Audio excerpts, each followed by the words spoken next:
នេះគឺជាកសិដ្ឋានឥន្ទនូសម្រាប់អ្នកកសិកម្មឬសិស្សកសិកម្មដែលមានគោលបំណងចុះមកកម្មសិក្សានៅកសិដ្ឋានឥន្ទនូយើងមានទីកន្លែងស្នាក់នៅល្អមានអាហារផ្ដល់ជូននិងអ៊ីនធឺណិតល្បឿនលឿនយើងមានកន្លែងស្នាក់នៅធំទូលាយ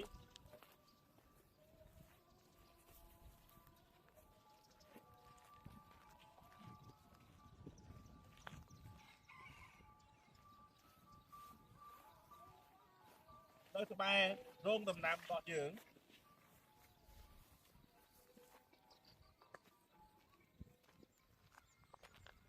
នៅកសិដ្ឋានឥន្ទនូយើងមានការដាំដំណាំការចិញ្ចឹមសត្វ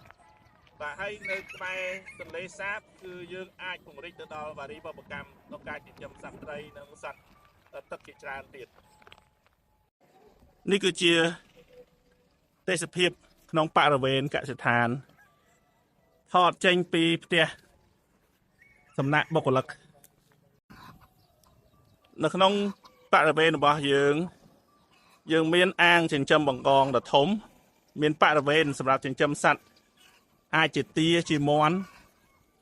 និងអាងធំមួយទៀតនៅខាងក្រៅនេះគឺចិញ្ចឹមត្រីបាទអាចចិញ្ចឹមត្រីបានអញ្ចឹងសម្រាប់អ្នកដែលមានជំនាញកសិកម្មឬសិស្សកសិកម្មដែលត្រូវការកម្មសិក្សាឬក៏ត្រូវការធ្វើពិសោធន៍ទៅលើដំណាំអ្វីមួយអាចតាក់ទងមកកសិដ្ឋានឥន្ទនូយើងបានជារៀងរាល់ថ្ងៃយើងបូមទឹក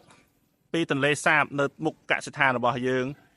យកមកស្តុកទុកនៅក្នុងអាងស្តុកទឹកដ៏ធំរបស់យើងនៅពីខាងក្រោយយើងមានរោងបណ្ដោះពូជបន្លែនិងរោងសម្រាប់ភ្ញាស់សត្វនេះគឺជាសកម្មភាពក្នុងការភ្ញាស់ពងក្រួចក្នុងកសិដ្ឋានឥន្ទនូរបស់យើងនេះគឺជារោងចិញ្ចឹមសត្វក្រួចរបស់យើងសត្វក្រួចគឺវាស៊ីបន្លែដែលយើងសេសសល់អំពីការកាត់និងតែងតែជាបន្លែធម្មជាតិពិតប្រាកដចេញពីកសិដ្ឋានឥន្ទនូរបស់យើងនេះគឺជារោងចិញ្ចឹមមាន់ដែលយើងមានមាន់ស្រែដែលយើងចិញ្ចឹមតាមបែបធម្មជាតិទាំងនេះគឺជារោងបន្លែរបស់យើង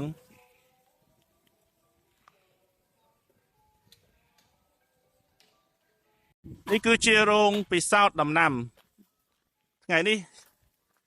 យើងកំពុងតែរៀបចំបាទជួសជុល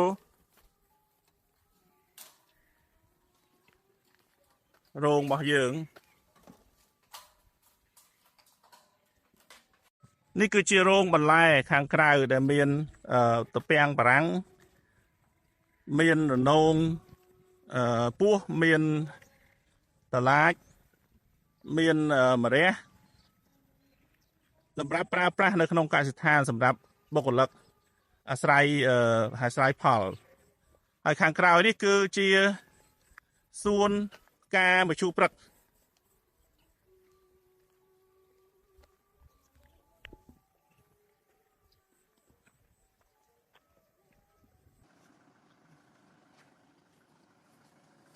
នេះ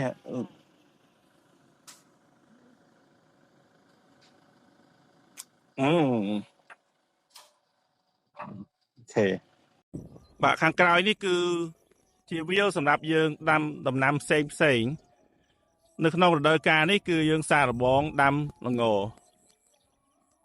នេះគឺជាកន្លែងធ្វើជីកំប៉ុស្តនិងថ្នាំសម្រាប់សត្វល្អិតធម្មជាតិ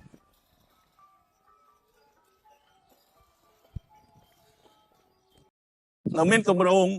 ជាច្រើនទៀតបាទគម្រោងដាំដុះនិងផលិតជាច្រើននៅក្រៅកសិដ្ឋានរបស់យើងដោយសារអ្នកដែលគាត់ចុះមកកម្មសិក្សាគាត់បានជោគជ័យទៅលើគម្រោងពិសោធន៍របស់គាត់